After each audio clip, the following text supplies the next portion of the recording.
giant screen with the few colorful motion pictures you've been hearing about and reading It's about. showtime, folks. Enjoy the show. We're delighted to have you with us. They're Drive-in Theater. You'll find something to please you to add to your evening's enjoyment. Is pleased to bring you our feature presentation.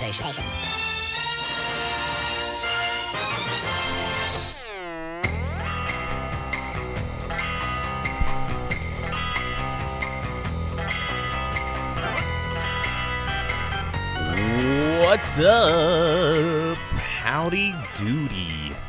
I like what we're coming into, where I'm being compared to Harry from Harry and the Hendersons, and you're You just got all you're the John Lithgow there. got all the comments already. We got Johnny over on YouTube. What's up, dude? We got Vince over on Twitch. What's going on? We got Counterexample over on YouTube. We just don't have anybody shouting out from Facebook yet, so I'm sure that will. Well, so Vince pointed out in our little intro picture, if you're watching the video versions of this or seeing it, the full color version in the back behind us, how much taller I look than you. In reality, I am a very tall person. So I was standing in a pothole. That's Yeah. what it was. Yeah, right. I had tripped and I was I was about to fall and I was like, oh, and then they snapped the picture and I saw the camera, so I looked and was like, ah. Yeah, in reality, you're also a 7 very feet large tall. man. Yeah. Let's face it, but we don't have the athletic height.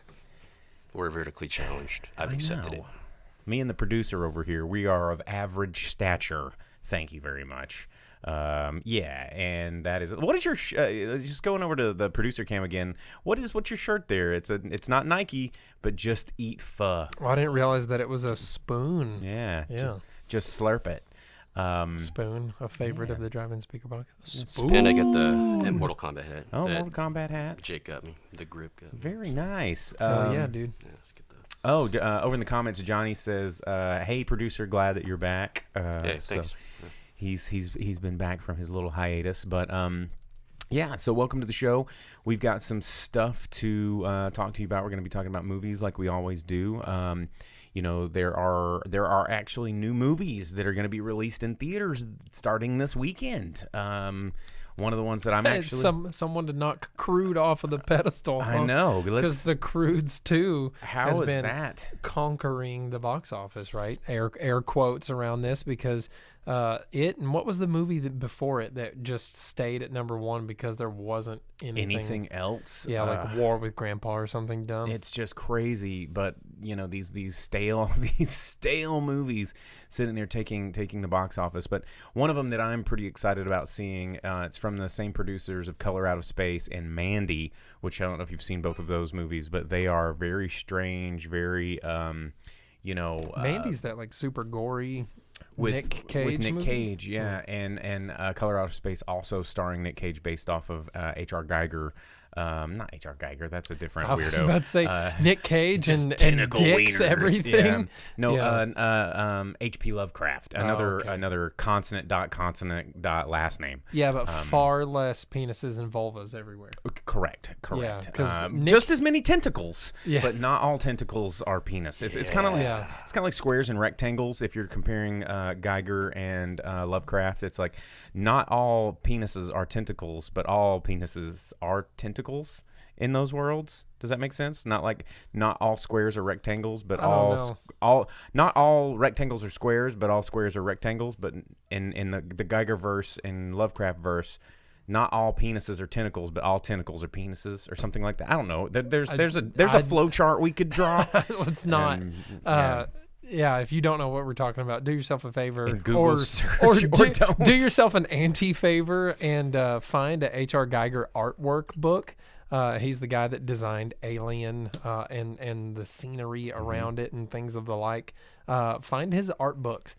Everything is a wiener. It's a wiener for sure. Yeah, and the crazy thing about his stuff is very detailed, like extreme. Like where's our little toy? Like, I mean, even the xenomorph has I don't know become which a part one. of. How many? we got the egg back there, but then there's the face hugger. But they make kids toys. Here's a little tiny. Oh yeah, where's the tiny xenomorph? You've got the long arm. Grab him. Like, we've got these little kid toys, right? But even in the little tiny kids' toys, there's a penis. It's a dickhead. Yeah. So, I mean, it's, it's weird how that stuff works. Anyway, a new movie coming out with Joe Manganiello, who I really enjoy watching on screen, called Arch Enemy. It's from the same production company, and it's about this guy named Max Fist, I think is his character's name. Not to stray too far away from the theme that we've established. Yeah, tentacles, Max Fist.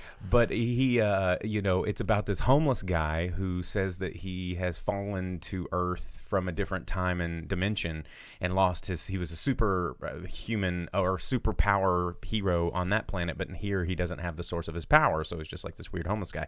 But anyway, he befriends this kid in the inner city, and then he tries to like save the town from drug lords or whatever. But of course, it's kind of like almost Hobo with a Shotgun-esque, if you're familiar with that film, or there's another movie that's similar called He Never Died that I think has Henry Rollins as the lead character, where it's about this person that nobody believes that he's like this fallen angel, and he kind of lost a lot of his powers, but he like ends up Hancock. Kind of like Hancock clearly has his powers. He just lost his will to be a good guy. Which turns out is what kept him alive. Twist! Whoa! I just ruined the movie for you. But it's not a new story about kind of this downtrodden antihero that, finds that the power was within him the whole time sort of stories. But this one's coming out in theaters, and I want to check it out. And also coming out, I think starting next weekend, is Wonder Woman 84 or WW 84 or whatever they want to call it these days. Yeah, the one that made all of the first of WB's move to put all of their new movies on streaming service.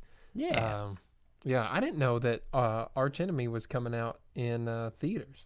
Yeah, because everything I saw playing this weekend. I thought it was VOD as well. So it is going to be like a limited theater. I think release. it did just launch on Prime Demand. I think it's like $6 if you want to check it out. That's not bad for one of those Prime ones. Theaters. Hashtag save those theaters. Theaters. I was having a conversation with somebody just the other day, and they were like, "Well, no, they'll come back, won't they?" I was like, "No, they won't. No, they won't. They really, that's the problem."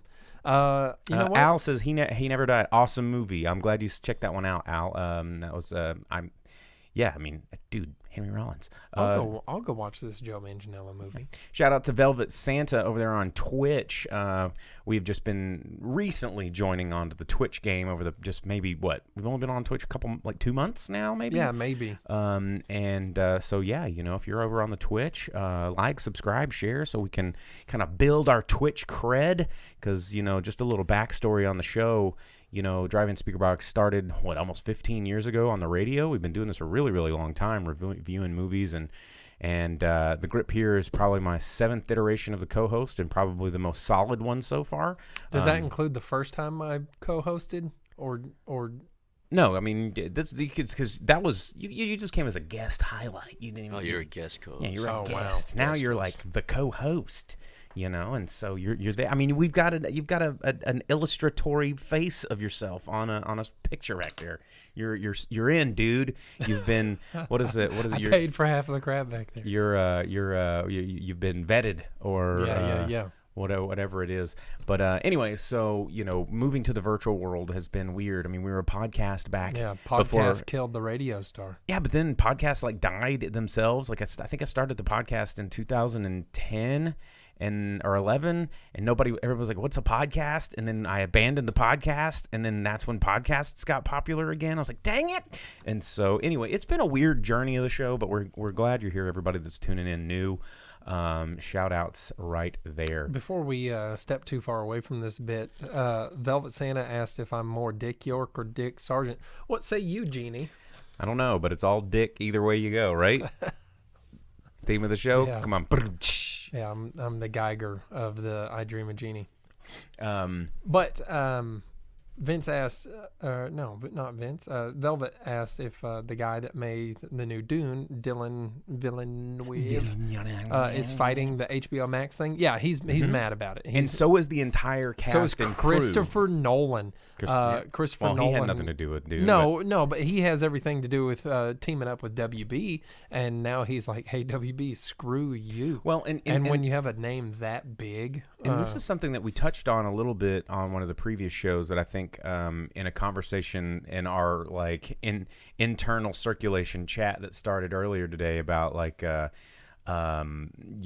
streaming services. One of the things that a lot of people don't think about when, say Warner Brothers comes in and goes, well, we're going to put it all on HBO Max. So, most people just assume Warner Brothers has the rights to do that because they're the company that, makes these movies, but they're not. And that's something that the as a consumer is, kind of like when everybody was like, oh, the pink paste, that's what's in a chicken nugget. Like when we realize how Crushed it's up made. Beetles are in my Starbucks smoothies. When you realize kind of what goes on, you kind of look at it in a different light. And so beaver buttholes in my vanilla. Hey, dude, it just tastes good. But the thing is Warner Brothers really isn't responsible for the production and creation of a lot of this content. But in the old sort of way of doing things, when this content was created, deals were made, contracts were signed, and things like Legendary Pictures and these directors like Denis Villeneuve, they sign on for percentage points of theatrical runs of these films, and that's how they agree to produce and create these films. And then if these films aren't getting showed, it's like, well, all of that money that we agreed to, all of these terms that we agreed to produce this content for Warner Brothers, because they're going to be the ones that eventually get to distribute it. We're not getting our end of the stick, but now you're saying you can do whatever you want, but just because COVID's different. And so that's where it becomes a problem, because somebody's getting screwed by a guy that's like, the guy at the end has the product. They're like, well, it's mine now, so you guys are all screwed. And so that's why these directors are getting so mad, because no one consulted them. No one said, hey, I know that, part of your paycheck and part of your, finances in perpetuity of the success or failure of this film depends on what happens in theaters. Well, now it's our decision to, just say, hey, we're not going to put it in theaters, and you guys don't get any of that. And since it's in a new platform, then whatever, dude. And so that's why all these people are fighting, is because Warner Brothers really has no right, to do this stuff, because it is new territory. And it's never happened before. So, just throwing all the stuff on HBO Max is good for Warner Brothers, but it's terrible for boom operators and grips and producers and actors and directors and, Best Boy Electrics and, Dolly Grips and craft services. Producers might benefit from it. It depends on how successful it is. So... Well, successful where? And that's where the legalese comes in. How are they going to work paying producers and stuff like that? So, Vince says Judd Apatow is also going off. Vince says Lawrence of Arabia was meant to be streamed on a smartwatch with spotty Wi-Fi. Yeah, Velvet Santa did point out that watching The Dark Knight on the iPhone 4S isn't that bad. Yeah, right. Well, Bo doesn't like apples or iPhones. No. I'm why do you fairly even own certain an this iPhone? is a joke. I'm fairly certain it's a joke. No, if you're making reference to the David Lynch thing that I love quoting all the time, where he's interviewed about watching movies I'm on not pulling that up again. No, don't pull that one up again. But whoever hasn't seen it, pull it up. It's David Lynch, who is considered one of the great remaining living American filmmakers. He's just like, if you think for 1 second you're going to get the same experience that the director intended on your effing cell phone, get real. Well, that's part of Christopher Nolan's rant that he went on. He's not rant, but his plea for movies was that you can't. They're not meant to be that way. They're meant for the theater. And, that's like that's going, something that we've championed. Seeing the Statue of David in person, or the ceiling of the Sistine Chapel in person, or visiting the Grand Canyon in person, or all of these things that are meant to kind of be experienced in a certain way. or seeing Starry Night in person, or seeing all of these things and experiencing that artistic vision that these people that created this stuff did. It's a very different experience than your watch vibrating and going, oh dude, I missed an episode of The Office season 3. It's like, that they're not the difference. In the comments, someone noticed that I shaved, so no longer a neck beard this week. Just in time for it to be cold as all hell. You got some Twitch haters, right? 1 week. Oh yeah, I mean, I don't know. It just needed to go. Yeah. Yeah. Speaking of Christopher, We can't have 2 facial hairs on the show. Why not? I don't know. We got to diversify. We got to appeal to more demographics. So they can tell us than apart. just bearded white dudes. I don't know. Go ahead, producers. Yeah, I was just saying, Christopher Nolan. Since you plug Christopher Nolan, I think 2 birds with 1 stone here. He's influential director, right? He's getting this band of directors. They're expressing the concern. HBO Max. But did you also realize that you probably know this? I mean, he talked about one of your favorite movie franchises as well, Christopher Nolan. Fast and the Furious. Yeah, he did. Did you know that? He goes, the Fast and the Furious experience is not meant to be on your cell phone. No, he was just giving it props, and he had like an affinity towards actually Tokyo Drift. Oh yeah. Yeah, and it kind of took me aback when I read that the other night. That's true. I mean, but he's objective about it. He knows it's just a fun series, right? Oh yeah. But I thought you'd eat that up because you should look that up. But yeah, he gave it props. Well, I'll have to see if I can find that, because that wasn't he didn't do that in the article that I had read about it. But Fast and Furious is a lot different in the movie theater than it is when I'm sitting around and watching it at home, for sure. Well, because it's that just pounding like movie action, and you're like, yeah, blown away. Yeah. I mean, I will. It's way more fun that way. Rarely will I agree on Fast and the Furious topics, but I'm going to agree with you. Yeah, dude, it has because Tony Jaa. Because there is something to be said about the theatrical experience that we need to preserve. I was trying to watch a new film the other day at home, and then my phone went off, or I was like, oh well, I'll make a snack or a sandwich or something while I watch this movie, and then I went over to the kitchen, was making a thing, and I caught myself not paying full attention to the movie. I was like, oh shoot, I didn't catch what happened. I had to rewind, and I never truly got immersed in it. And I was just like, okay, yeah, it was a thing. Okay, I was bored for an hour, and then I filled that time, and it's like, ew. That is not how you need to be viewing film. I mean, sure, if you want to just churn an episode of season 9 of whatever the hell. The end user, the audience member there, I mean, they're being, most of them, I mean, I hate to use the term sheeple, but I mean, they're being corralled because of the constraints that be, and it's unfortunate, right? It's very unfortunate. With HBO Max being lured in with the extreme convenience, no extra cost, which is a big thing right now, especially for people that don't have a lot, but they do have enough to maintain a streaming service so that they can have something going on, and you're not having to pay $10 per family member to go to a movie theater.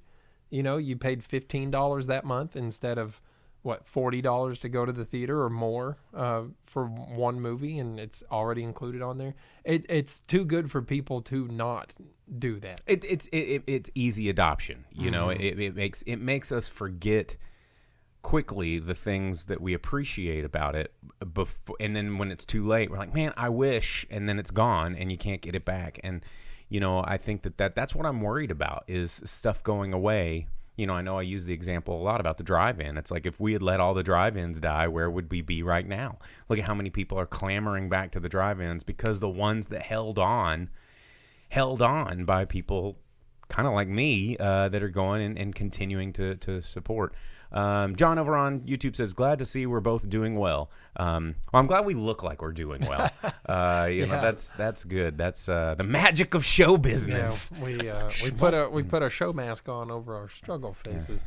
Vince says that I want Criterion Collection versions of Fast and Furious and them kept in salt mines for future generations.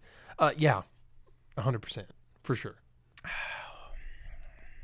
Where's that place like in the Antarctic where they keep all the seeds?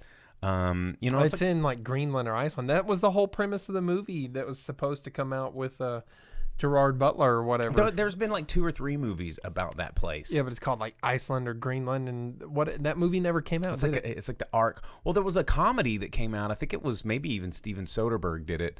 I cannot remember the name of this movie. I went and saw it at the theater. I think it had who was in it? Maybe Matt Damon was in it, and they shrink him down into like little whatever. Yeah, it was Matt Damon. Yeah. But yeah, they mentioned the seed place. But anyway, that's where they need to take Fast and the Furious. Is the Library of Congress, I think, already adopted to. I think I think the Christopher Nolan Batman movies got put into the Library of Congress. Yeah, this past week. One of them did. So did Blues Brothers, Mm-hmm. and what was the other movie? I can't remember. But it was like really the Christopher Nolan Batman movie got put in at the same time as American classic Blues Brothers. Hey man, I don't know. Unreal. I don't know. I still want to get one of those big megaphones for the top of my Bronco and drive around. Like, I mean, not that I need a megaphone for people to hear me if I start yelling out the window, but I think it'd be cool. You can have people vote for Mayor Goldie Wilson. I'm going to clean up this town. Yeah, that's right. Yeah. He's going to be mayor. Mm-hmm. Mayor. Mayor. I like the sound of that. How many just different movie references did we just throw into that joke? Anyway, Velvet Santa says, I'm still holding out for a Criterion edition of Son-in-Law. Yeah, dude. Hey, dude. Honestly, I think we could probably make a motion for that. Pauly Shore is getting his internet fame back. You want to talk about a movie where you can stop and make some food, i.e., munch on some grindage. Some grindage. Yeah. Oh man, Pauly Shore, we miss you. If you ever want to be on the show, let us know, Pauly. We'll do a crossover episode with you. That could be fun. And for those of you that want to get the Drive-in Speakerbox, bring one of your slushy machines so we can wheeze the juice. Those things are like 500 pounds. I'm not gonna move that thing. I'll do it. We could just wheeze the juice at pinpoint. You're not gonna wheeze any juice because you wouldn't want your mouth close to like a serving spot. I'll wheeze the juice. Okay. No, I'll be the dude. I'll say no wheezing the juice. You can't do that because that's cultural appropriation. You can't. No, I mean, they got rid of Apu on The Simpsons, so you can't be like no. But that's the dude. Cultural I'll say, appropriation. hey, 2020. Stop! Ridiculous. Don't wheeze the juice, please. Yeah, that's lame. Don't wheeze the juice, please. Hey, excuse me. Do you mind not wheezing the juice? There is no juice wheezing here. Skyping him in, yeah, that'd be more realistic. That would be really awesome. I mean, you could probably, if those of you guys out there in the listening world want to get the Drive-in Speakerbox a Christmas gift, you can cameo. You can have Pauly Shore do a cameo and send us a video clip. Or tweet him incessantly. Any number of celebrities, really. Yeah, dude. I know that this guy, there's half the people on Cameo, the group we get super hype on. I think Cassandra Peterson's there. I heard she's really expensive, though. She's like $250, I think. No way. Yeah, and then forget that. Ric I like Flair Elvira, is but that's on there. too much money. You could get all of it. But anyway, let's talk about some movies. There was news. There was some sad news. We lost Zeus. There was a sad passing in the Hollywood world. Yeah, Lester. Tiny Lester. He most people remember him as Zebo from Friday. But if you're like us, then you remember him as the president from Fifth Element, or Zeus from No Holds Barred. He was the coolest in No Holds Barred, man. He was the coolest in just about everything. Walked that he was around in. all like that, all huge. Yeah, and then Hulk Hogan whooped him to prove that wrestling is better than MMA. Funny how that held up. Yeah, that's a legitimate plot of No Holds Barred. Hulk Hogan rips this dude that's trying to beat him up out of a limousine, and he goes in the dude's face, and he goes, "What's that smell?" And the dude goes, dookie. I do remember the dookie line. Yeah. But it's always sad when we see a prominent figure in film pass. Not a lot of huge roles in his career, but iconic. The guy was iconic. He, if you've never seen any of these films, they're all solid films. I mean, they're not masterpieces of cinema, but they are very. I mean, I feel like one of our viewers that commented earlier may take exception to that because of Fifth Element. I will defend No Holds Barred forever. Oh man, I should have worn my Rip 'em shirt. I have a No Holds Barred Rip shirt, man. Next week. Yeah. Next week. Other things in the news. I don't know if you guys saw this, but over the last week they announced Disney's sort of they had like a 4-hour press conference of all the crap that they're going to be releasing over the next 100 years. Because the streaming dominance, the new world order that they're motioning into, and the fact that we're all obsessed with Baby Yoda still, or excuse me, Goobut or whatever his name is. Y'all are. Yeah. So Grogu, which sounds like the name of a gelatinous cube from Dungeons and Dragons or something. But it's like 10 new Star Wars properties that are supposed to be coming out in the next 2 years. Why? And I was looking at this list, and it's so stupid. Like we've got Mandalorian season 3. We've got Rangers of the New Republic. Ahsoka's getting her own show. Andor is getting a show. Obi-Wan Kenobi show. Rangers of the New Republic. We got the Bad Batch show. What's got Star an Wars. Andor? Is it like Endor, but the next planet over? I hope Is that so. how they name the moons? They're like it's Andor, Exor, Odor. Yeah. I don't think I want to live on planet Odor though. But then there's a Lando show, a show called Acolyte, a droid story, which you remember the old cartoon droids? Yeah. But they're doing that again, I guess, and like a Road Squadron movie, which they're like, has nothing to do with the video game. This is totally different. What about the books that Disney decided they didn't want to exist anymore? I don't know. But, it's just so ridiculous. And everybody, people are getting excited, like going, oh, man, this is probably going to be really good content. They're probably going to spend a lot of effort and time and care and making sure this is done right and not expediently to get quick to market to get our money. You ever seen Solo? Yes, I've seen everything that Disney has done. Or all of the plot holes in Rogue One. But I was thinking about it, and it's just like I think Disney is just scraping at anything that they can go, somewhat popular side character that we could maybe extrapolate a somewhat semi-loose storyline around that no one has enough vested interest in said character to argue whether or not we decide to change what we want them to do. It's the horror movie formula with the Annabelle. So I'm waiting for a Lobot movie. I'm waiting for why don't are they going to have Lobot in the Lando, or is it there needs to be a Lobot in Lando. Is Donald Glover lame? I don't like that. I'm also waiting for a Logray TV show where it's about the Ewok tribe, because Logray was my boy. Forget Logray, dude. I'm talking about Paploo, dude. Nah, dude. Logray wore the skull on his head. Yeah, and where was he during the fighting? Nowhere. He's probably in the trees. Ewok wizard magic. Yeah, doing like, Ewok voodoo that didn't help. Where was my boy Paploo? Stealing speeder bikes, being a badass, kicking the Empire's butthole. And Logray was in there designing like catapults and trying to eat Han Solo. Dude. I mean, but there's so many dumb side characters. Like we're gonna get a Porkins, TV really? show. No, I'm not. I'm just making this up. Light art. Yeah, it's just like that. It's gonna be like off-duty X-wing pilots, and it's gonna be like Porkins and his gang, like sitting around the wall. It's gonna be The Office, but with X-fighter or X-wing pilots. That'd be funny. Actually. Velvet Santa Star Wars shitty red R2 unit. That's actually R5D4, and he's the one that kind of had the square mushroom head. Yeah, so that goes and that's episodes 1 through 6. Every single droid that appears on screen has a name. So dude, fun I mean, for you.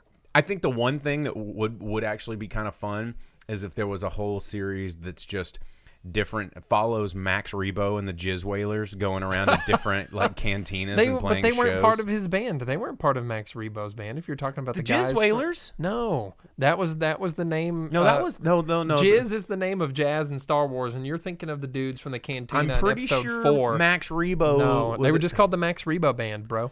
So, but who are the Jizz Whalers? The guys from the cantina in episode 4. I don't know. I think somebody. And that's not what the name of the band is. That's just the name of someone who plays jizz music in Star Wars. They're Jizz Whalers. They're Jizz Whalers. Yep. Somebody Google Jizz Whaler. I used to like Star Wars once upon a time, bro. A Jizz Whaler was a musician who specialized in playing jizz songs. Max Rebo and his band often played popular Jizz Whaler standards. All right. Well, anyway, I think a Max Rebo show where they're just going around to see. I would watch a Max Rebo bars, and it's just about like what's going on in space nightclubs. It's like them in episode 6 when the shit goes down after Luke shows up, and they're like, "Oop," and they're like, "Get out of there, dude." Yeah, wouldn't that be cool? It'd be like Green Room, but with space. They're playing like a gig at a terrible, like dirty cantina somewhere, and then everything goes bad, and Max Rebo's like, "Oh, we got to get out of here." Or he's like. Yeah, with a big old elephant schnoz. I would watch that. Kaya pointed out that the Ahsoka and Kenobi are probably the only ones that are really necessary. And they're talking about getting Christian Hayden Christensen. Christensen, yeah. He's been confirmed back for being Vader. That could be cool, maybe. But yeah, Kenobi's going to be one that would probably be good to have. And Ahsoka, because she's a well-established character already through the cartoons. One of the last. So. She survived. Yeah, she's one of the last badass, where's our Kit Fisto show? Yo, yes, that's what I'm talking about. Kinlan Vos, Kit Fisto, fucking Kiadi Mundai, Sasay Tin. Give me some badass, super rad Jedi. Give me a friggin' Qui-Gon prequel, but just use Liam Neeson and make him young in makeup. Or just don't even do anything. Just pretend like no one notices. I bet they're going to have Liam in the Kenobi, like at least appearances of him. There's got to be. I want a fucking Kit Fisto show so bad. And then they need to rewrite history and not have him get murked out by the Emperor in episode 3 like he's a punk bitch, because that was bullshit. I agree. I totally agree. Where is this? Where is this, Disney? We're looking at you. Because all these super badasses, Kit Fisto and Mace Windu and Sasay Ten, all walk up and they're like, "You're done. It's over. There's so many of us, and we're masters. We are the council, and we're gonna murk you." And then he goes, "No," and they're like, "Oh shit." Mace Windu. I mean, there's theories that he's still alive, right? Well, okay, so if we're going to these friggin' Clone Wars cartoons, back in the original super cool, like 5-minute long Clone Wars cartoons, he jumps like 3 miles off a mountain to a battlefield to fuck everyone's world. He's too OP, so like. So when he gets flung out a skyscraper, it should not be a big deal. Yeah, he just like they never recovered. They never recovered the body too. If Boba Fett can survive, but it's also on Coruscant in the core. It's just out in the open, and it's just skyscrapers coming out of the core. We should have got the fucking 1313 game. Screw you, Disney, and canceling LucasArts. They'll pseudo retcon him. I mean, there's theories that he, supposedly saved, little Grogu or Baby Yoda or whatever. Yeah, I think if Boba Fett can survive getting digested in the belly of a Sarlacc, which is bullshit. No, all of these rad Jedis could be. Wasn't that in Legends though? He survived though. He fought his way out. Hence his jacked up armor and all stained and everything, right? Well, now it's in Mandalorian, acid. and it's now the Boba Fett show. You know what? So Kaya pointed out too, Ayla Secura. I want to see her, and I want to see the two sisters that the main character of Jedi Starfighter. What's her name? They wear like the little white hats with the dangles. They're sisters. They're both super badass Jedis, and they're the coolest. They should. Where's the Twitch Star Wars geeks at? Yeah, where you at? Where you at? It's been a long time since I liked Star Wars, and some of it's starting to come out. Rogue Negroni, he's probably that person's got to know. Come on, new also, viewers there. Ayla Secura got taken out like a punk. So did Kiadi Mundai and every cool Jedi ever. Order 66 was dumb. But all of these things we're not getting. We're getting a Lando show. We're getting hey baby, space stuff. The show. Yeah. We're getting and I don't like Donald Glover's Lando. He's not Billy D. It doesn't work every time like Billy D. No, it doesn't. Seems Why to not do the Billy D. Williams Lando show that they teased at the end of the friggin' stupid ass final movie, where he's like running around the galaxy with old horses on a starship chick. You know what I'm talking about? At the end of the movie, where they ride the horses on the Star Destroyer for some dumbass reason. Oh, God, yeah. That was ridiculous. Gentry says it's not the Boba Fett show. The last episode was great. I haven't watched the last episode. The episode where Boba Fett comes out like John McClane of the last Die Hard, which was the crappy Die Hard. That was legit, though. No, it was not legit. And I'm gonna watch me explain why. And I watched it, and because everybody was like, "Oh my God!" You didn't think it was redeeming? No, versus him getting knocked over in the Sarlacc? Not at all. Not at all. And here's why. So you dig up. Okay, Boba sucks. Why do people like Boba Fett? Boba Fett is cool. He should have died in the Sarlacc the way it was always meant to be. Hear me out here. You know who's cool? Who's cooler than fucking Boba Fett? Forlom, Zuckuss, Dengar. Dengar's not cool. Dengar's cooler than Boba Fett. Dengar's like the turban guy. Yeah, that hates Han Solo, and his life's mission is to murder Han Solo. But yet Boba Fett comes in because he's like, no disintegrations. As you wish. Forget that. Boba Fett sucks. Boba Fett, everybody likes Boba Fett because he looked cool. Because he has a jetpack. He looked cool. But here's my problem with the last episode, not the one that just aired, but the one before that where Boba Fett like rolls up and he's like, I tracked you across time and space because I need my armor back, even though it was there for the last 23 years, literally in a small, dirty, dusty town guarded by a dipshit who barely knew how to wield it. And I decided now is my time to come and seek it out and threaten your ass. Oh, P.S. Now that I've put it on, I'm completely invincible, and the missile that got used to destroy that thing in the last episode somehow regenerated itself, as did all the working systems of this dusty, beat-up armor, just because my badass put it on for fan service. Yeah, fan service is dumb. Listen, Gentry, I didn't say Dengar is cool. I said Dengar is cooler than Boba Fett. And he is not the best bounty hunter in the galaxy. That would be IG-88. IG-88 or That's pretty dope. Bosk. Bosk is super badass because he's a Trandoshan, and Trandoshans fuck with Wookiees like that's just a thing to do. And you don't do that. That's not a thing that normal people do. But Trandoshans do because they're crazy lizard people. And so Bosk and IG-88 are way more badass than Boba Fett. Easy. Plus, if Boba Fett took out one IG-88, oops, well, there's 2 or 3 more of them. And so another IG-88 is just going to activate and come whoop his ass. Mm-hmm. IG-88 is dope. He's got that big smoke. Don't get me started on these dumbass bounty hunters. So what is the argument here then? The statement is like, okay, who's the best bounty hunter? And then it's like, okay, what is the statement? So if my point is the episode with Boba Fett coming back and making The Mandalorian, which is already a loose Boba Fett show, into more the literal Boba Fett show. I think it's totally weak. I don't think it's so. totally fan service. It's totally trying to. It's absolutely fan service. And it's not plausible given the pre-existing character structures that the universe created for itself. So here's the thing about characters like this return of Boba Fett, where he's invincible. It's like, as soon as I put this helmet on, now I'm an unbelievable he was badass. living as a Tusken Raider for a while. He's been training, doing his own thing. You know? Fuck? But no, it's like what?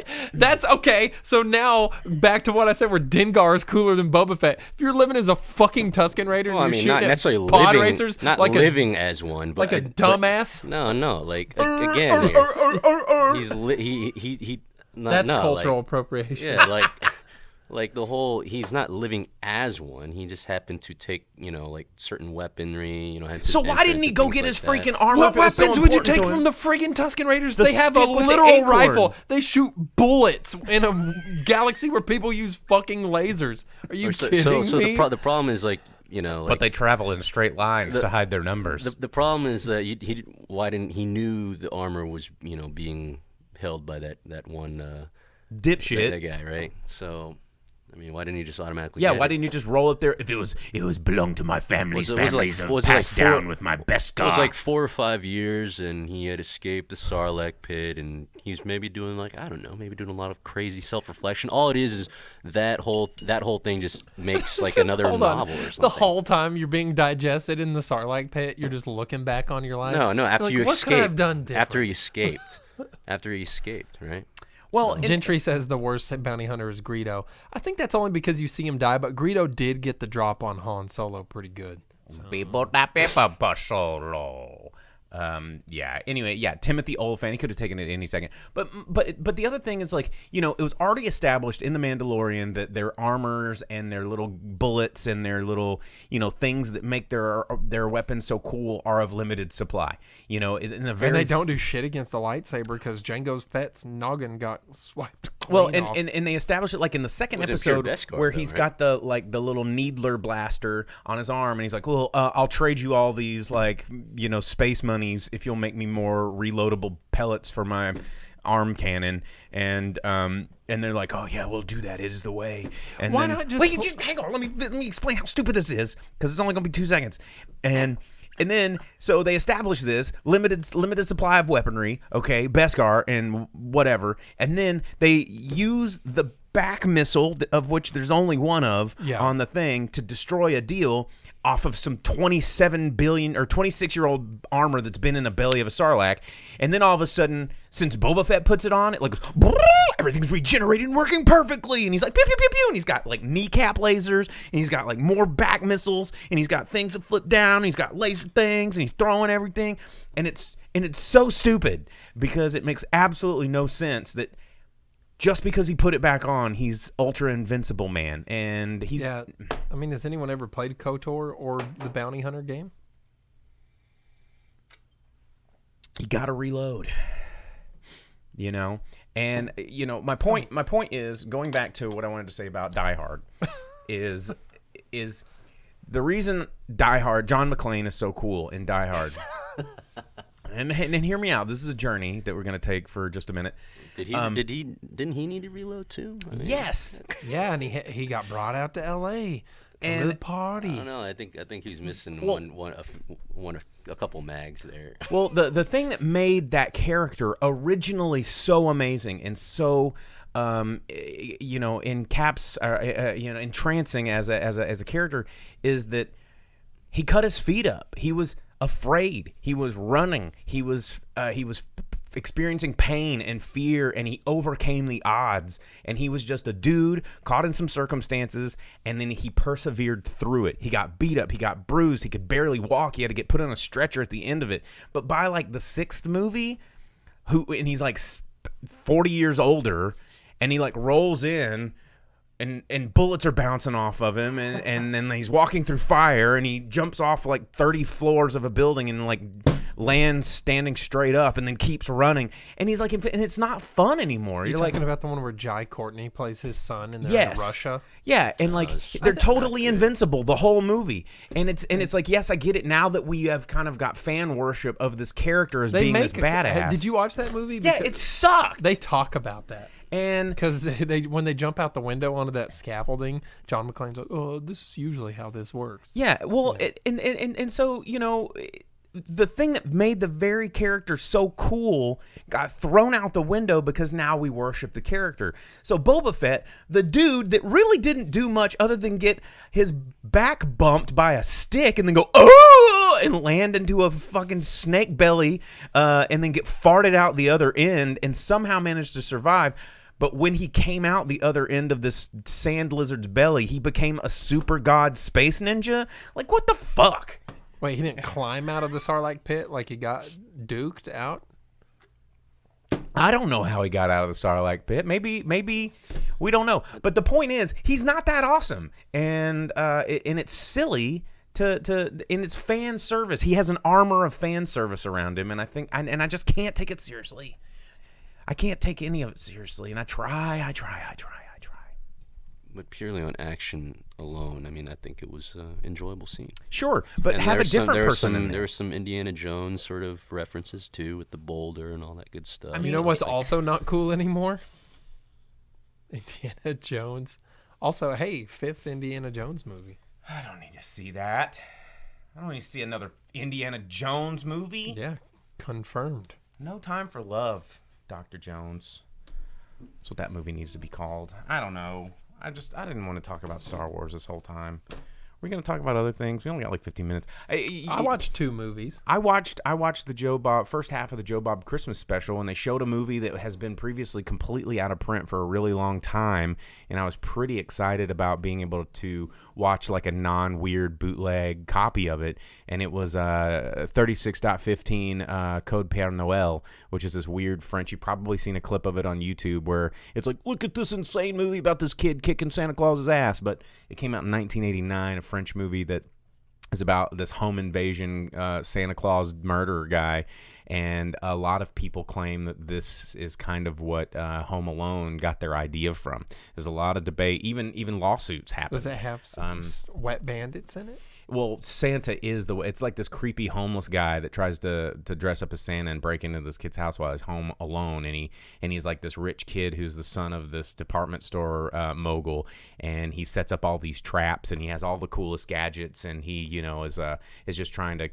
protect his home from this bad dude. That this is a lot more darker and nefarious because this dude actually murders people, but it's weird. I mean, the wet bandits were gonna bite Macaulay Culkin's fingers off. So it's true they were, but yeah, if you guys got Shudder and the Joe Bob Christmas special is out there, and if you've never seen its English language title was called Game Over. It got released in a lot of different countries, but the original title is 36.15 Code Père Noël, which is named after in late 80s, early 90s France, they had a system called Minitel, which was like early internet kiosks that you could dial codes. And it was like this kid dialed the code to talk to Santa Claus, and there was this creepy dude at the other end. And he's like, oh, where do you live, kid? I'm going to come visit you tonight. And the kid thinks it's actually Santa Claus. And it's really dark at the very end because he thinks that he killed Santa Claus and he's responsible for killing Santa Claus. And it's just like, okay, end credits, as this kid's having this like dark existential moment of killing Santa Claus. I mean, it's a pretty good movie. Alamo Drafthouse got a hold of it about a year or so ago, and did a little bit of a resurgence, and it's gained in popularity because it's been out of print for years and years and years. But if you've never had a chance to see it, highly recommend it. It's one of those weird, obscure. It's rare that you get to discover something that's been out of print for so long and like it's new. Like that stuff seems to be very hard to find nowadays because everything's out there.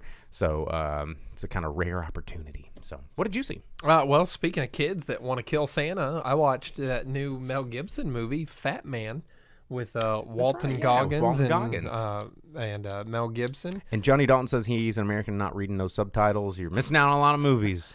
So I watched that one. It's kind of a similar thing. Basically, Santa's real, but he works on a U.S. government stipend.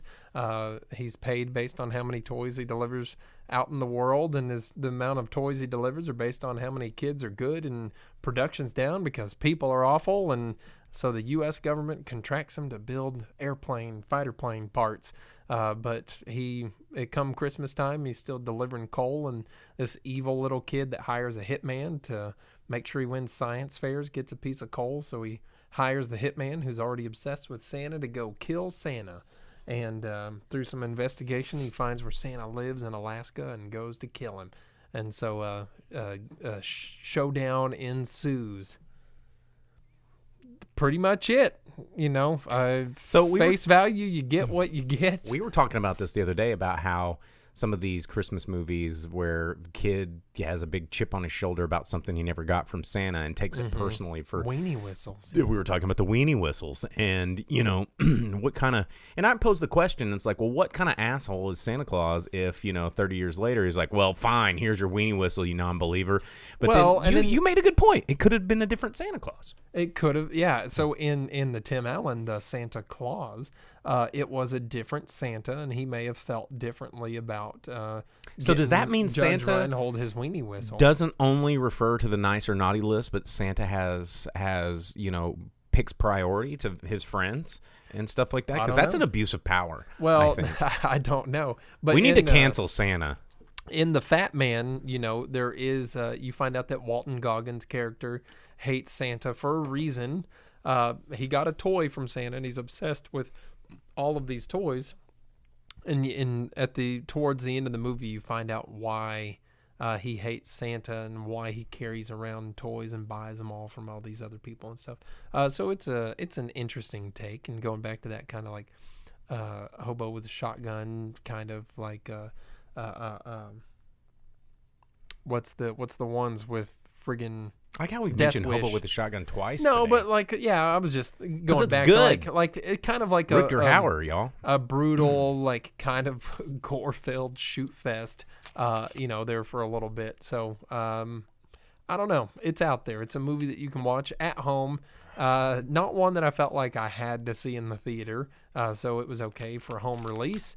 And then I did watch another one just last night. I watched Buddy Games, which was pretty much. What was that one? It has Nick Swardson and Josh Duhamel, and Olivia Munn. I don't think I remember.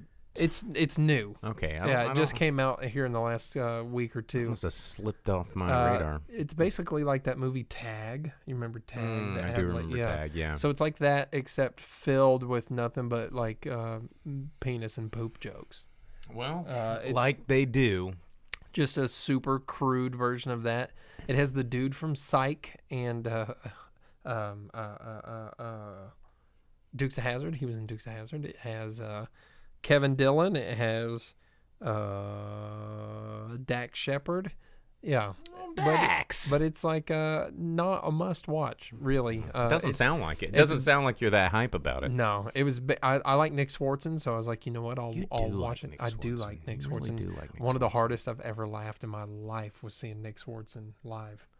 I laughed so hard I almost threw up, and the people next to me who did not think any of it was funny. Laughed so hard, almost puked. Yeah. On a stranger. Oh, it was sick because I bought the ticket. I was Sounds by like myself. it was sick. Sounds like you were sick. Always by myself. I got the worst seat in the house, which was the very, very back row in the balcony next to the walkway entrance and exit. And it was going to be awful. And the girl was like, "Are you by yourself?" And I was like, yeah, turns out I am. Thanks for rubbing that one in. She's like, "Well, we got some upgrade tickets for, losers For lonely like you." people. And she's like, "What is like, second row center aisle seat sound?" I was like, dank memes.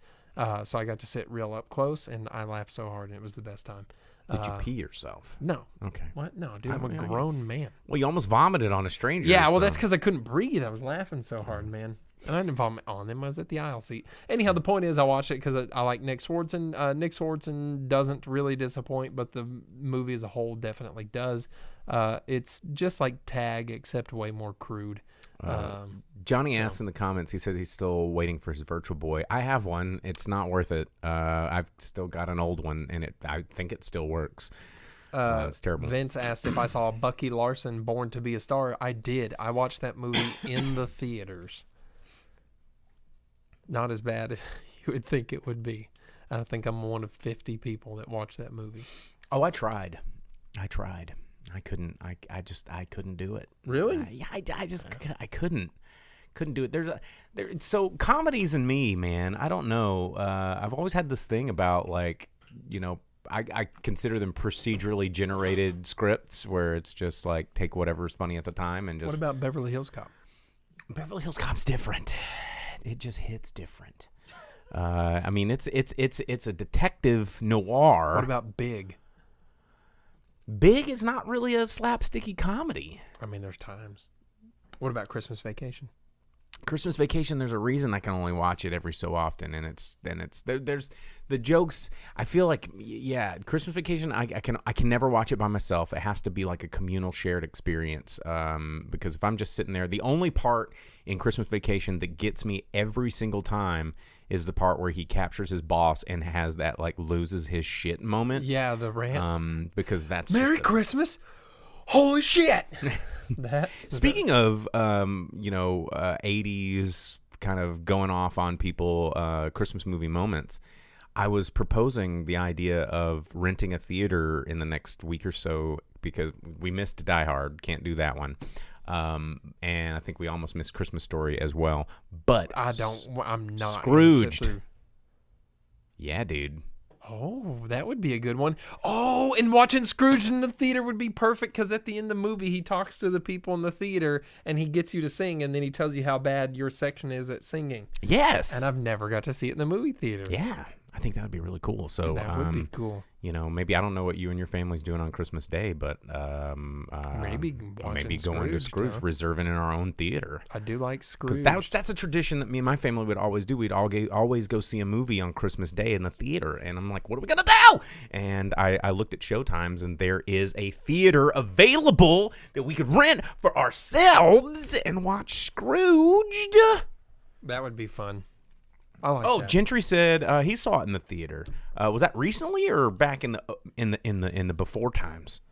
Because that's awesome. I never got a chance to see Scrooged in theaters, and I love that movie. I mean, it's one of the best tellings of Christmas Carol ever.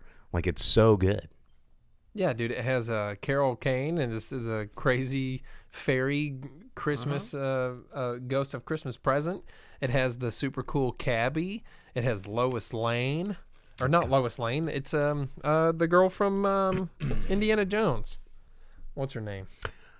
Not Margot Ravenwood? Kidder, no, what's the name of The lady that plays Ravenwood? What? And Marion Ravenwood. That's the name Yeah, of the... okay, yes. Yeah, I forget her real name. Yeah. She'll always be Marion Ravenwood to me. Anyway, I think that's a good plan. But we are out of time. Oh, wait, what?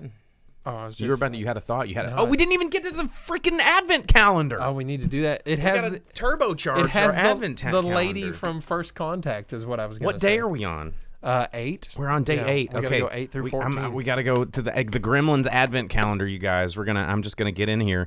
We're gonna go day 8, which is just okay. That's a little lackluster. Just another regular ass Gremlin. Okay, I'm just gonna put. You know, damn it. Okay, I was hoping for something. All right, number 9. Get in there. Get in there. Oh, wait, we're still doing the taking turns even though we're rushing? Yeah, dude. Oh, tiny one. It's another Don't break it. fuzzball. Oh, just another fuzzball? Yeah.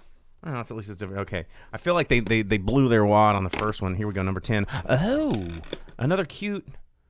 What the hell is that? I don't remember that. That's the goofy one that's... Oh, that's right. It has the screwball eyes. Okay, yeah. before he turns evil. Okay, that's yeah, number... from the first batch of Gizmo getting the... All right, number 11. The paint water. Get number 11. We got to catch up. Where is it? I don't know. 11, 12. There's a 12. Where's your hand? Your hand's covering Is something. my hand covering 11? There's... Okay, we got 17, 16, 15, 14, 13, 12. There is 11. Back over here. Vince clarified. It says, by the way, this is actually called a countdown calendar. No religions involved. I mean, I guess. That's fine. There's a black furred stripe. It's the cute stripe. Yeah, before like super evil. Because when they still got furry, they're not super evil yet. Because they have to shed their fur. Okay, that was number 11. We'll go to number 12. Oh, get in there. Oh, it's another egg goo ball with the slime packet.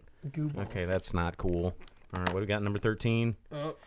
A gremlin with some lips. There it is, the one I was telling you about. And you're like, no, the girl one didn't even show up. But I was it wasn't a girl. It was just one that put on lipstick like a. Well, I mean, we don't know what gender he identified with when he came out of his goo egg. Here. Come on. You know, I mean, it's. I don't think that true female gremlins exist because they reproduce asexual. But maybe they identify. Yeah, like the one in Gremlins 2. Look at this one. This one's like a General Iroh like gremlin. Look at that guy. Dude, I never watched. You never watched Avatar? No, dude, I was too old. Oh shit! Go watch it again. It's really good. All right, one more. This is what we're gonna do for the week. Oh, that was 14. Are we continuing to? Yeah, 15? we're gonna do it to 15. Okay, all right. Yeah, because we got. I mean, next week we'll do even more. It's a brown one. Real descriptive. Well, it's an evil brown one. Yeah. Yeah, evil brown one. Okay, well there we go. And I believe Kaya there is upset that you have not watched she knows Avatar. that I've never watched Avatar. She knows that. Actually, no, let's keep going. Just needs to I'm going continue to 16. publicly Going to shame 16. me. I got a sad, droopy-eared, dumb-eyed gremlin. Yeah, he's the one that's like, duh. 17 is where we're going? Yeah, then we'll do the next 2 for the next weeks. All right, there's like another black and white fuzzy. That looks like an Ewok. That looks like Logray, but a gremlin. Because Logray's cooler than whatever Quiquo or whatever your guy's name Said was. Paplu. All right, guys. Also, if we're talking about goofy Star Wars spin-off, like whatever out of the ordinary properties, the Ewok movies, if you've never seen those, watch them. Don't watch the them. Ewok Adventures Battle for Endor, do watch them, because in Ewok Adventures, you get to find out about the coolest Ewok to ever live, Chukatroth, who is a lumberjack Ewok. And they fight the Gorax. They do fight the Gorax, and that kid with the curly hair and Mace and his sister Sindel. Yeah, it's so weird. Send that? down. They're like, and they do the eat thing. Gentry says those are so bad. No, they're so good, dude. They're good. They are super good. I don't know about that. When's the last time you watched one?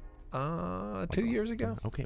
Wow. All right. We need to talk about your life choices. I told you there was a time in my life where I liked Star Wars, man. Well, clearly, but all right, guys. Well, we got to get out of here. Where our hour is up. But thanks for tuning in. Find us on our Facebook, our Twitch, our YouTube.